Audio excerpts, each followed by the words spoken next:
하나님 말씀 창세기 42장 35절 한 절 말씀입니다.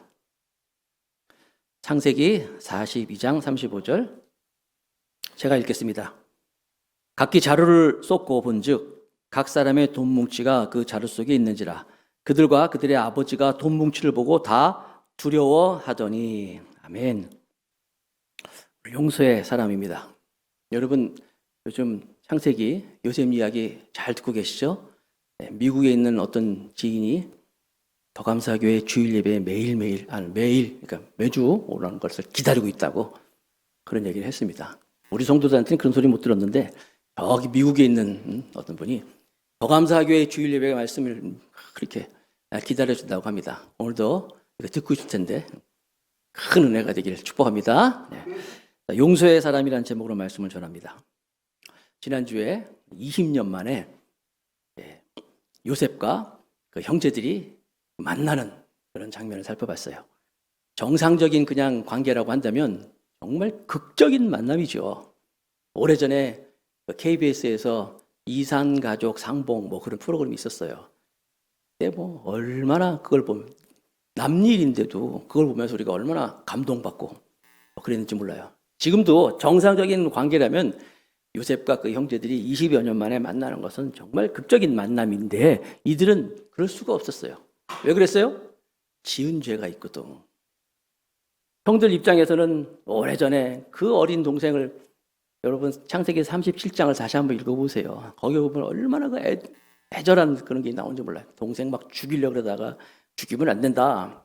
그러니까 가둬놨다가 미디안 상인한테 은 20냥 주고 팔고 형이 그리고 나중에 르우벤이 와가지고 어떻게 된 거냐 막 그런 거 있는데 형들은 그런 죄가 있거든요.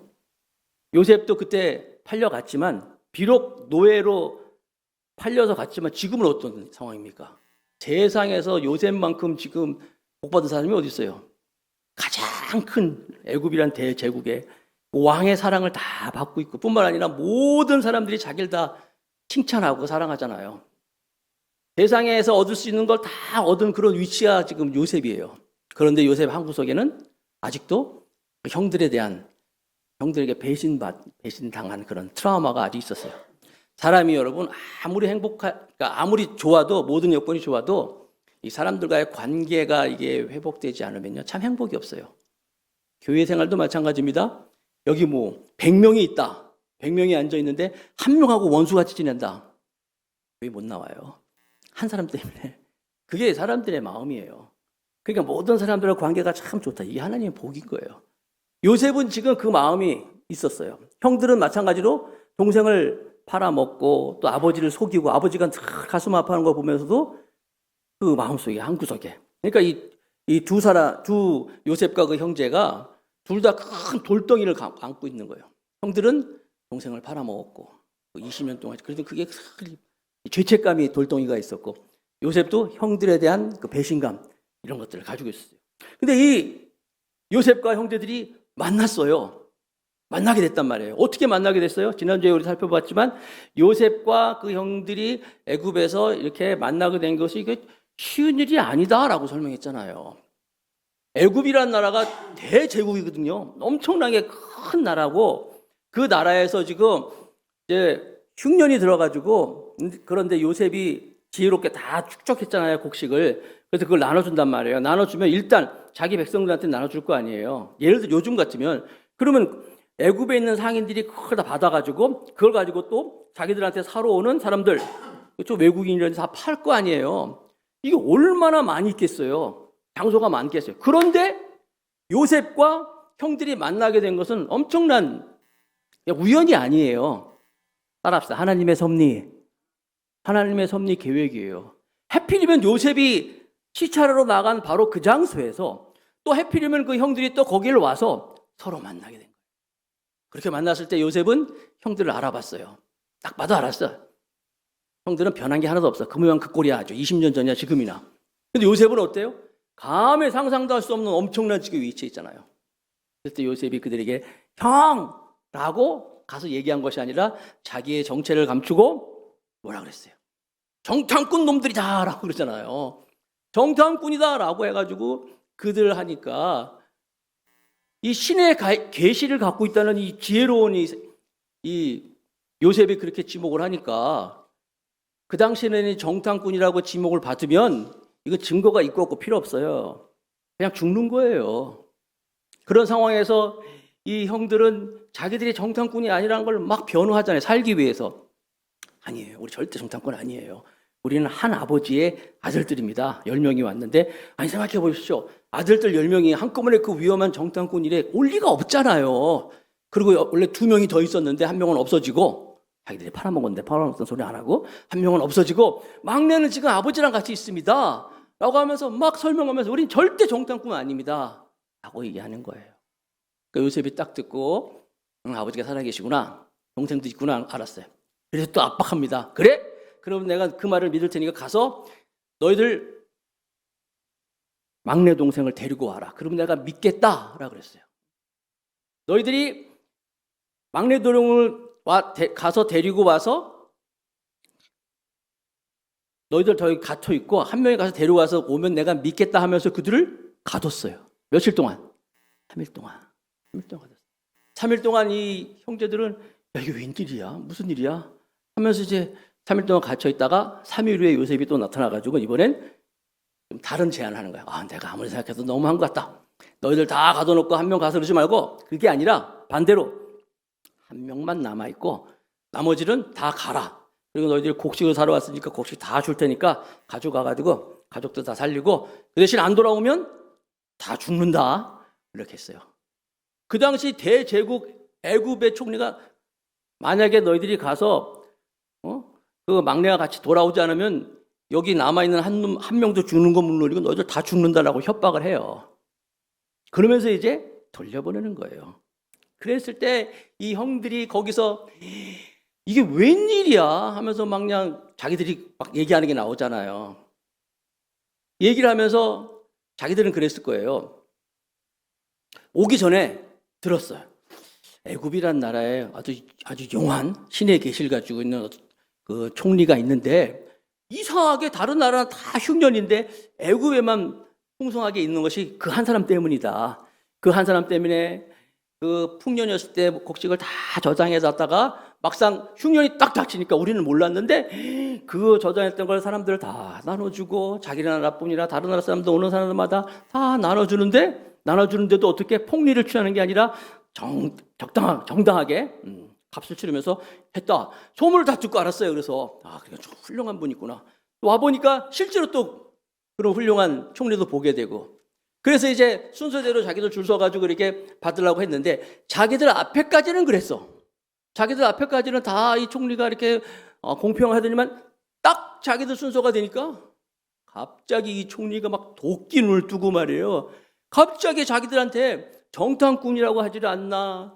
정탐꾼 아니라고 아무리 얘기해도 믿어주지도 않고 감옥에 갇히고 별의별 일을 다 주는 거예요. 가서 또 동생 데려오라 그러는데 동생이 누구예요?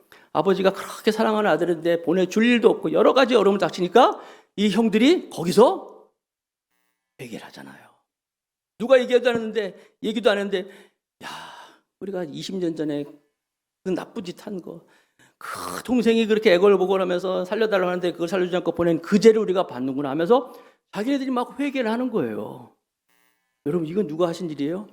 20년 전에 그 일과 지금 자기들이 감옥에 갇혀서 어려움을 당하는 거랑 아무런 상관이 없는데 다른 거예요. 여러분 하나님은요 가끔 가다가 우리의 삶 가운데서 이렇게 감춰뒀던 우리의 그 죄를 막 드러내실 때가 있어요. 제가 얼마 전에 어떤 분을 만났는데 여성인데 90이 다 된 분이었어요. 근데 그분이 이런저런 자기가 요즘 당하는 어려움 같은 걸 얘기하면서 그러는 거예요. 제가 물어보지도 않았어요. 내가 젊었을 때 낙태를 몇 번 했대. 낙태. 그때 하나님이 하면 안 되는데 내가 살면서 말이야 할 수 없이 했더니 그게 지금 이 어려움 당하는 것이 그때 내가 죄를 져서 내가 물어보지도 않았는데 자기 입으로 뭐 그때 얘기를 하는 거예요. 그래요 여러분. 하나님은 가끔가다가 우리 삶 가운데서 막 레프트 라이트 막 우리를 칠 수가 있어요. 그때 왜?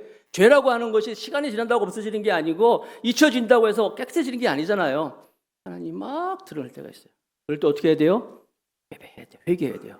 지금 이스라엘 백성들이 12지파가 세워지는데 이 형제들은 그냥 형제들이 아니에요. 그 12지파의 리더들이란 말이에요. 정말 지도자들을 세우기 위해서 이 공동체를 하나님이 쓰시기 위해서 깨끗하게 박살내서 철저하게 회개하고 하나님께 돌아오기 위해서 하나님은 지금 막 일하시고 계시는 거예요.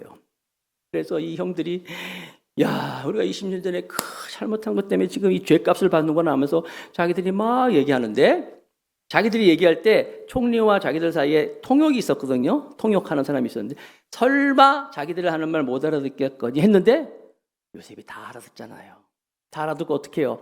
들어가서 엉엉 울다가 다시 나오잖아요. 이 하나님 마찬가지예요, 여러분. 우리가 아이고 잘못했습니다, 하나님 용서하소서라고 회개하면 하나님이 엄청 감동하십니다. 하나님이 그런 분이에요. 때리면 이 아이가 때려놓고 얼마나 아플까봐 뒤돌아서 우시는 분이 우리 하나님이셔요. 죄는 미워하지만 사람을 미워하지 않는 분이 하나님이시라는 거예요. 하나님의 마음을 가지고.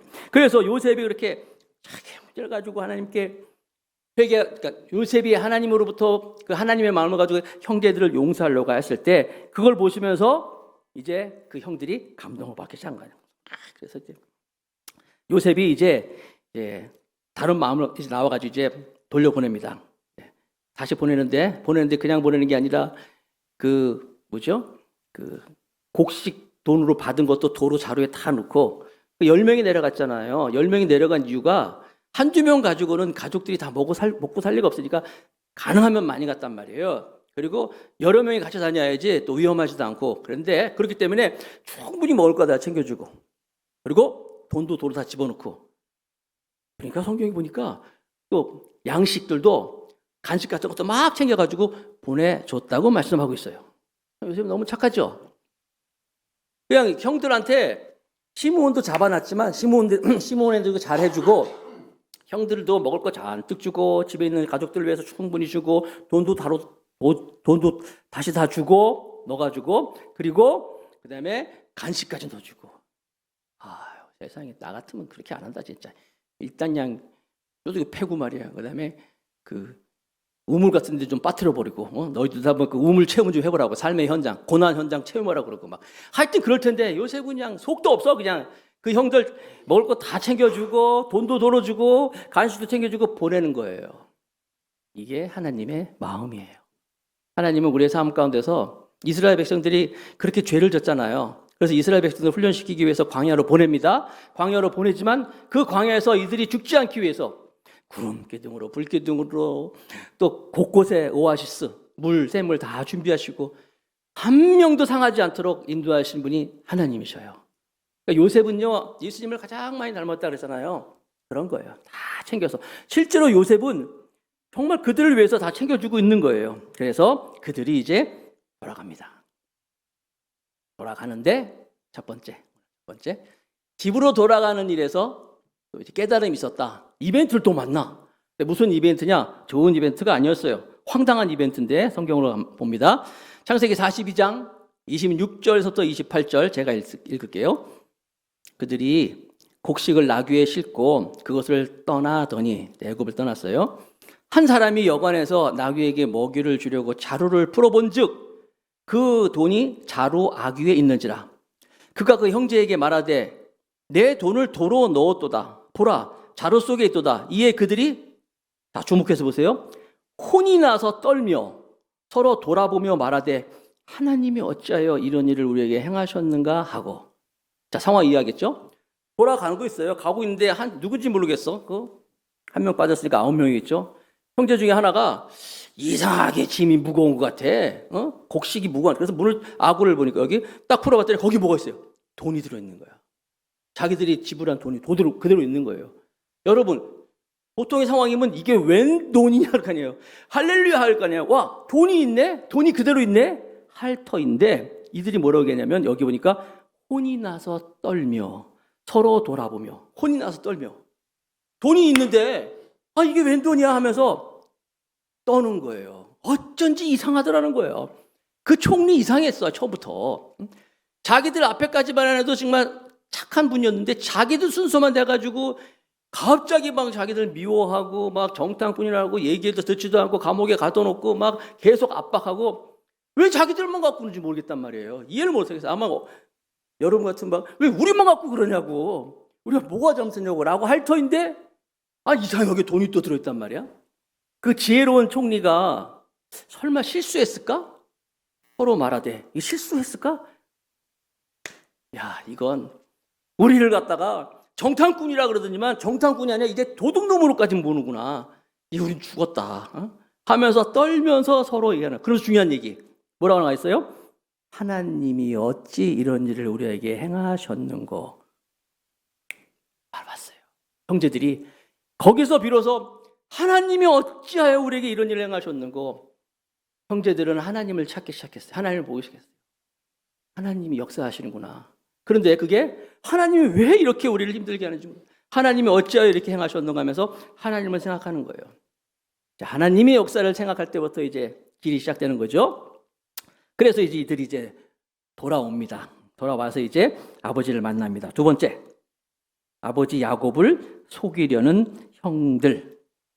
이제 그들은 절박한 마음을 가지고 무거운 마음을 가지고 아버지께 와가지고는 이제 여러분들이 보세요. 29절부터 34절까지 보면은 이제 그 갔다 온 얘기를 쭉 하는 거예요. 아버지, 우리가 갔는데 거기에 있는 총리가 우리를 향해서 이런 일이 있었고 했습니다라고 하는데, 중요한 거는 좋게 얘기해. 자기들이 당한 것 중에서 나쁜 건 다 빼. 그러니까 편집을 했는데 대량 편집을 했어요, 여러분. 예를 들어서 감옥에 갇힌 얘기 안 하고, 그다음에 시므온이 잡혀 있잖아요. 잡혀 있는데도 잡혀 있는 것도 마치 그냥 데리고 있는 것처럼, 게스트로 있는 것처럼 이렇게 싹 얘기하고, 그다음에 베냐민만 데려오면 다 모든 게 해결되거든요. 그러니까 어떻게 하든지 아버지가 불안하면 안 되잖아요. 베냐민 안 돼! 그러면 안 되기 때문에 어떻게 하든지 그냥 베냐민만 데려올 수 있도록 온갖 좋은 얘기를 다 하는 거예요. 그러면서 여기 보니까 베냐민만 데려오면요, 우리하고 무역하게 해준대요. 이런 말씀이 있어요. 요셉은 그런 말 안 했어요. 그랬더니 그냥 아버지, 우리가 다 했는데 베냐민만 같이 가잖아요. 장사도 할 수 있대요. 우리랑 무역도 할 수 있대요. 없는 것까지 다 만들어가지고 막 꾸며가지고 아버지한테 잘 얘기했어요. 그런데 웬일입니까? 거짓이라는 건 시간이 지나면 금방 들통나죠. 특별히 하나님의 사람들이 거짓말할 때는 하나님은 금방 탄로하게 하시는 거예요.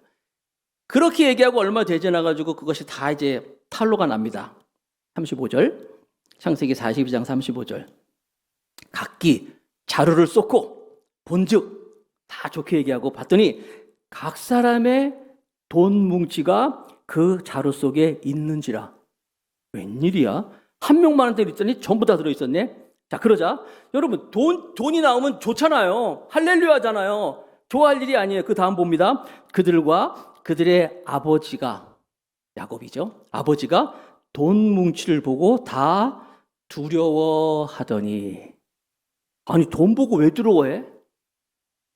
돈이 막 나오는 거예요. 설마 그 한 명한테만 돈이 나온 줄 알았더니 열어봤더니, 그래서 아버지한테 좋게 다 얘기하고 곡식이만큼 갖고 쓴다고 싹 쏟아보니까 거기 돈이 왕창 나오는 거예요. 다 두려워하더니. 야곱이 누굽니까? 사기꾼으로 그냥 잔뼈가 굳은 사람이에요. 자기가 얼마나, 벌써 눈치가 백단이잖아요. 그러니까 물어봤겠죠. 이게 무슨 소리야? 이게 어떻게 된 거야? 왜 여기 돈들이 이렇게 나오는 거야? 라고 물어봤으니 이제 형제들이 어떻게 할까요? 오리지널 풀 버전으로 이제 다, 아버지 사실은요, 우리가 갔더니 그냥 우리가 정탐꾼이라고 해서 3일 동안 가둬놨었어요. 우리 갇혔어요. 그리고 거기서 나와가지고 또 우리가 얘기했는데 들어주지도 않고요. 처음에 우리 다 잡아두고 한 명 간다 그랬는데 3일 후에는 이제 한 명만 잡아놓고 우리 다 보내면 사실 이런 일이 있었습니다 라고 다 얘기를 해요. 다 얘기합니다. 야곱이 그 얘기를 다 듣고 털썩 주저앉는 거예요. 털썩 주저앉아서 이야기합니다. 36절, 창세기 42장 36절. 그들의 아버지 야곱이 그들에게 이르되 너희가 나에게 내 자식들을 잃게 하도다. 요셉도 없어졌고 시므온도 없어졌거늘 베냐민도 또 빼앗아 가고자 하니 이는 다 나를 해롭게 함이로다. 사람들이 어려움을 당하면 제일 먼저 뭐 하죠? 원망하잖아요. 너 때문이야. 야곱도 마찬가지. 너희가 나를 내 자식, 너희들 때문에 이렇게 얘기합니다. 그리고 또 얘기합니다. 이제 요셉도 없어지고 이제 잡혀있는 시므온도 죽을 것이고 베냐민도 가면 또 죽일 것이고, 그러면서 이는 다 나를 해롭게 함이로다. 영어 성경에 보니까 이는 다 나를 해롭게 함이로다. 제가 읽어볼게요. Everything is against me. 무슨 의미인지 아세요? 모든 게 다 everything against me. 왜 이렇게 이게 뭐냐면 되는 일이 없다는 거예요. 아우 이제 모든 게 왜 이렇게 되는 일이 없어. 우리 그런 말 잘하잖아요. 아유 재수가 오늘부터 하여튼 되는 일이 없어. 그 표현이에요. 야곱이 지금 되는 일이 없다는 거예요. 지금 요셉도 죽고 시므온도 이제 죽을 거고 베냐민도 가면 또 죽을 것이고 왜 이렇게 되는 일이 없는지 모르겠어. 왜 나 이렇게 재수가 안 붙은 거야? 라고 야곱이 얘기하고 있는 거야. 사랑하는 성도 여러분, 우리는요 하나님을 믿는 순간, 하나님의 자녀가 되는 순간, 주의 백성이 되는 순간 재수가 운이 튼 하나님을 믿으시기 바랍니다. 하나님이 우리에게 하나님으로서 우리에게 우리 길을 선하심과 인자하심으로 인도하시기 때문에 우리가 생각하는 그런 잘못된 생각 그렇지 않아요. 요즘 우리가 에레미야 읽잖아요. 에레미야 29장 11절. 내가 이 말씀은 아마 수백 번 설교 시간에 얘기한 것 같아. 이런 건 여러분 써가지고 책상에 붙여놓으세요. 안방에 붙여놓으세요. 다 같이 시작. 여호와의 말씀이니라. 너희를 향한 나의 생각은 내가 안 하니 평안이요 재앙이 아니니라. 너희에게 미래와 희망을 주는 것이니라. 요즘 에레미야 읽어보면 얼마나 깝깝해요. 정말 다른 성경과 달리 에레미야 읽어보면 눈물의 선지자 아니랄까 봐 참 마음이 무겁잖아요. 그런데 에레미야에서 하나님의 말씀이 뭐예요? 너희들을 향한 내 생각은 재앙이 아니야, 평안이야, 미래의 희망을 주는 것, 이게 내 생각이야 라고 하나님이 말씀하고 있는 거예요. 그런데 사탄은 야 너는 원래 그래, 재수 못 묻은 사람이야. 지난번에도 안 됐지? 이번에도 안 되지? 앞으로도 안 될 거야. 너는 안 돼. 하나님은 그게 아니라는 거예요. 지금 야곱이 이 상황에서 아직까지 형제들은 그래도 하나님 찾잖아요. 하나님이 왜 우리한테 이러냐? 아직 야곱은 그 하나님을 찾지 못하고 있어요. 그냥 자기 상황을 보면서 왜 그렇게 되는 일이 없는지 모르겠어. 왜 이렇게 힘든지 모르겠어. 너희들 때문에 말이야. 누구누구 때문에. 만약에 우리들이 타임머신을 타고 짠 하고 이제 창세기 이 상황으로 갔다고 칩시다. 지금 형제들하고 야곱하고 고개 푹 숙이고 말이야. 형제들 얘기 듣고 야곱이 막 가슴을 치면서 너희들 때문에 말이야. 내가 되는 일이 없어 말이야. 나 재수 온부터 사람이야. 막 이러고 있을 때 여러분이 옆에서 무슨 얘기 하겠어요? 여러분이 만약에 거기 간다면 야곱 할아버지 아니에요. 지금 몰라서 그렇죠. 지금 거기 애굽에 지금 얼마나 엄청난 일이 있는데요. 아유 내가 이거 천국 비밀이기 때문에 말을 못하겠고 지금 그렇게 실망할 때가 아니에요. 가기만 하면요. 지금 이 어려움이 하나님이 놀라운 일을 계획하고 있어라고 얘기할 거 아니겠어요, 여러분들이? 지금 천군 천사가 우리를 향해서 그러고 있을 거예요. 우리가 지금 상황 앞에서 지금 되는 일이 뭔지 모르겠어. 교회 다닌다고 해서 뭐 좋은 것도 아니고 말이야. 왜 이렇게 힘든지 모르겠어. 천군 천사가 아이고 답답해. 그게 아니란다. 너희를 향한 하나님의 생각은 재앙이 아니라 평안이고 미래와 희망을 주는 것이야 라고 하나님 말씀하실 거예요. 지금 야곱은요. 아이고 되는 일이 없어라고 할 때가 아니에요. 사실 하나님이 얼마나 평안오시고 자유와 행복을 주시는 분인가를 고백할 때였어요. 아무튼 이 상황에서 누군가 또 고양이 목에다가 방울을 달아야 되기 때문에 상황을 정리해야 되기 때문에 해결해야 되기 때문에 르우벤 장자죠. 르우벤이 나서서 아버지한테 얘기를 합니다. 창세기 42장 37절. 르우벤이 그의 아버지에게 말하여 이르되 내가 그를 아버지께로 데리고 오지 아니하거든. 그러니까 지금 시몬이 잡혀 있는데 베냐민 데려가가지고 데려오지 않았거든. 내 두 아들을 죽이소서. 그를 내 손에 맡기소서. 내가 그를 아버지께로 데리고 오리이다. 무슨 얘기입니까? 지금 시몬 잡혀 있는 아버지. 나 믿고 베냐민 보냅시다. 만약에 내가 베냐민도 데려오지 못하면 우리 두 아들 그냥 죽이세요. 내가 하겠습니다라고 얘기하는 거예요. 그러면 야곱이 그래 장자라고 맏아들답다 잘했다. 내가 너를 믿으라 할 줄 알았죠. 그게 아니에요. 야곱은 안 그렇게 얘기합니다. 뭐라고 얘기합니까? 창세기 42장 38절 마지막 절이죠. 야곱이 이르되 내 아들은 너희와 함께 내려가지 못하리니 그의 형은 죽고 그만 남았음이라. 만일 너희가 가는 길에서 재난이 그에게 미치면 너희가 내 흰 머리를 슬퍼하며 스올로 내려가게 함이 되리라. 절대 안 돼.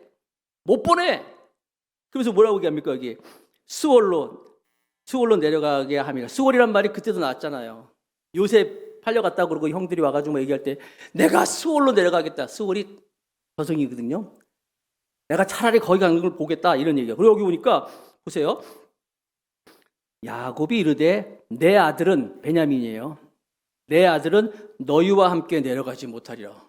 다 아들들인데 요셉하고 베냐민은 내 아들이라고 이렇게 하고 내 아들이라고 그러고 다른 형제들은 너희들이라고 얘기해. 딱 분리하고 있어요. 아직까지 이 야곱이 형제들에 대한 이 요셉의 일로 인해 가지고 그 마음에 담고 있던 걸 보시는 거예요. 절대로 내가 못 보낸다. 해결할 그 형들의 그 말에 이 아버지가 단번에 거절하는 모습을 보면서 말씀이 끝나는 거예요. 세 번째, 이제 오늘 말씀을 가지고 한번 적용해 보겠습니다. 용서의 사람이라는 거예요. 요셉 스토리에서 우리가 요셉 얘기를 쭉 보면서 우리가 찾을 수 있는 제일 중요한 키워드는 요셉의 용서예요. 요셉이 얼마나 어려운 일을 많이 당했어요. 우리가 지금 살펴본 거죠. 그런데 어려운 일을 당했을 때 요셉은 한 번도 사람들을 원망하지 않았어요. 미워하지 않았어요. 그리고 오히려 그 사람들을 다 용서해 줬어요. 복수하지 않았어요. 요셉이 그 어려움을 당할 때 그 사람들에 대한 미움의 마음, 하나님에 대해서도 절대로 원망하지 않고 다 용서했어요. 그 요셉이 큰아들을 낳았을 때 므낫세를 냈잖아요. 므낫세를 낳았을 때 므낫세의 이름의 뜻이 뭐였어요? 내가 어려움이 많았지만 고난이 많았지만 하나님의 은혜가 너무 커서 그 모든 고난을 다 잊게 하셨다라는 뜻이 므낫세예요. 그러니까 요셉은 다 잊어버렸어요. 다 용서했어요. 그 요셉이에요. 요셉은 성경에서 제가 계속 말씀드리지만 예수님을 가장 많이 닮은 사람이 요셉이라는데 요셉은 예수님의 모습을 가장 많이 닮았어요. 예수님의 십자가가 뭐예요? 용서 아닙니까?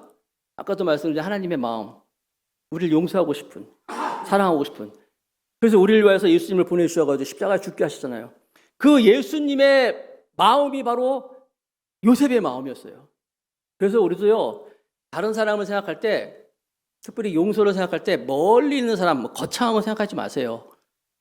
여러분들이 설마 이 중에서 무슨 김일성이 미워서, 김정일이 미워서, 김정은이 미워서 잠 못 잔다 그런 사람 없잖아요, 다.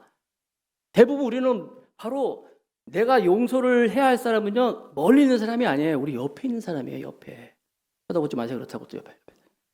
옆에 있는 사람 때문에 잠 못 자고 화나고 그러는 거예요.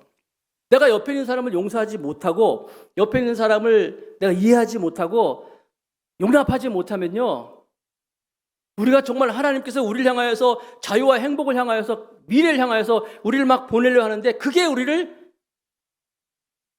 잡고 있는 거예요. 우리 낚아채고 있는 거예요. 그게 쇠사슬이 돼가지고 우리를 못 나가게 하는 게 바로 이 용서하지 못하는 마음이라는 거예요.